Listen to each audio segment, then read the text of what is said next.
యుద్ధం ఇంపాక్ట్ మనం రోజు వాడే సోప్స్ పైన, సర్ఫ్ పైన, ఆఖరికి తాగే టీ పైన కూడా కనిపించబోతుంది ఏంది ఆల్రెడీ రేట్లు కూడా పెరిగిపోయాయి. సో ఇప్పటి వరకు మనం గ్యాస్ సిలిండర్ రేట్ పెరగడం అండ్ గ్యాస్ సంక్షోభం, తర్వాత ఆయిల్స్ ఇవి మాత్రమే చూసినాం కదా. వీటితో పాటు పిఎస్, లిరిల్, డవ్ సోప్, తర్వాత అన్ని సర్ఫుల రేట్లు, తర్వాత సబ్బుల రేట్లు, దాంతోపాటు టీ తాగే టీ పొడి రేటు, ఇంకొకసారి కుకింగ్ ఆయిల్ రేట్స్, ఇవన్నీ కూడా విపరీతంగా పెరిగిపోయాయి. సో ఒక సంస్థ దీనికి సంబంధించి పెరిగిన రేట్లను కూడా ప్రకటించింది. హిందుస్థాన్ సంస్థకు సంబంధించి చాలా ఇట్లాంటి మనం నిత్యంగా వాడుతూనే ఉంటాం. సో వాటి రేట్లన్నీ కూడా విపరీతంగా మారిపోయినాయి. సో మారిపోయిన వాటిల్లో చాలా హై రేట్స్ ఏవి ఉన్నాయి అనేది మాట్లాడదాం. ఇందులో డవ్ అండ్ పియర్స్, లిరిల్, ఈ 3 సోప్స్ అండ్ చాలా యూజ్ చేస్తుంటుంటారు. అండ్ దానికి సంబంధించి సమ్మర్ అని, వింటర్ అని దాన్ని డిఫరెంట్గా కూడా వాడుతుంటారు. సో ఇక్కడ డవ్ కావచ్చు, లేదంటే పియర్స్ కావచ్చు, ఇవన్నీ కూడా గ్రామ్ పైన 2 నుంచి 3 రూపాయలు పెంచారు. అంటే ఒక 100 గ్రాముల సోప్ డవ్కి సంబంధించి 60 రూపాయలు ఉండేది, కానీ ఇప్పుడు ఏకంగా 70 రూపాయలు అయిపోయింది.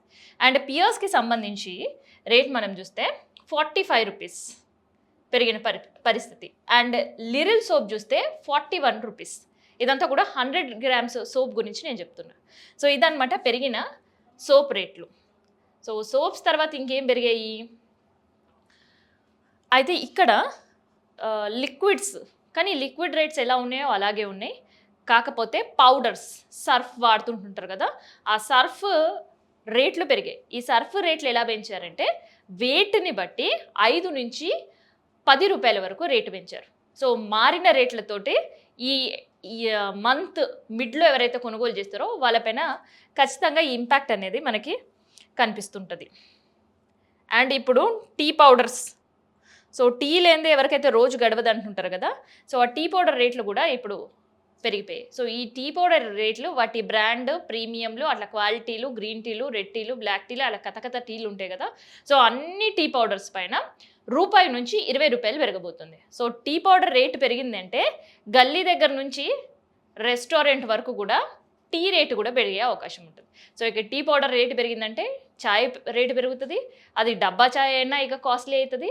అండ్ రెస్టారెంట్ ఛాయ్ ఇప్పటికే 100 రూపాయలు అమ్ముతుంటే ఇంకొక అడిషనల్గా 20 రూపాయలు, దానిపైన మళ్ళీ ఛార్జీలు, గ్యాస్ ఛార్జీలు, అట్లా అన్నీ కలిపి 150 రూపాయల వరకు కూడా టీ కాస్ట్ పోతుంది. ఇక నీలఫర్ టీ ఇంకెంత రేట్లు పెరుగుతాయి అనేది చూడాలి. సో నీలఫర్ అయితే ఓన్ మ్యానుఫ్యాక్చర్ ఉంటుంది. సో ఆ మ్యానుఫ్యాక్చర్ పైన దీని ఇంపాక్ట్ పడుతుందా లేదా అనేది చూడాలి. ఇక కుకింగ్ ఆయిల్స్, ఈ కుకింగ్ ఆయిల్స్లో పామ్ ఆయిల్ సంబంధించి అండ్ రిఫైన్డ్ ఆయిల్, కుకింగ్ ఆయిల్కి సంబంధించి ఆల్రెడీ మనకు గతంలోనే రేట్లు పెరిగినాయి. ఇలా సన్ఫ్లవర్ 130 రూపాయలు ఉండే 185 రూపాయలు, అండ్ పామ్ ఆయిల్ వచ్చేసి 117 రూపాయలు ఉండే 160 రూపాయలు. సో ఇప్పుడు ఈ 2 ఆయిల్స్ పైన కూడా ఇంకొక 5 నుంచి 8 రూపాయలు లీటర్కి పెరగబోతుంది. సో ఆ 5 నుంచి 8 రూపాయల రేటు పెరగబోతుంది ఈ ఆయిల్స్ పైన అంటే ఆ ఇంపాక్ట్ హోటల్స్ పైన, టిఫిన్ సెంటర్స్ పైన అండ్ బజ్జీ బండ్ల పైన కూడా పూర్తి స్థాయిలో కనిపిస్తుంది. సో ఇట్లా యుద్ధం ఇంపాక్ట్ ఇప్పటివరకు గ్యాస్ సంక్షోభమే చూసాం.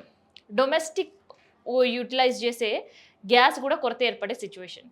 సో అట్లా ఇట్లా నెట్టుకొస్తున్న వాళ్ళకి మిడిల్ క్లాస్ ఫ్యామిలీస్లో గ్యాస్ రేటు పెరిగింది, ఆయిల్ రేటు పెరిగింది, టీ పౌడర్ రేటు పెరిగింది, సోప్ రేటు పెరిగింది, సర్ఫ్ రేటు పెరిగింది, తర్వాత యూటిలైజ్ చేసే ఉప్పు, పప్పు, చక్కెర, పసుపు, కారం, ఇంగువ డబ్బాలు, వీటన్నిటి రేట్లు కృత్రిమంగా వ్యాపారులు వారి పేరు చెప్పి రేట్లు పెంచేశారు. సో ఇట్లాంటి సిచ్యువేషన్లో హిందుస్థాన్ కంపెనీ పెంచిన రేట్లు ప్రకటిస్తే ఇక్కడ ఆల్రెడీ రేట్లు ఏదైతే చెప్పి ఒక గందరగోళాన్ని, తర్వాత ఒక కొరతను సృష్టించి అమ్ముతున్న వ్యాపారులకి ఇంకాస్త బెనిఫిట్ అయ్యే అవకాశం ఉంటుంది.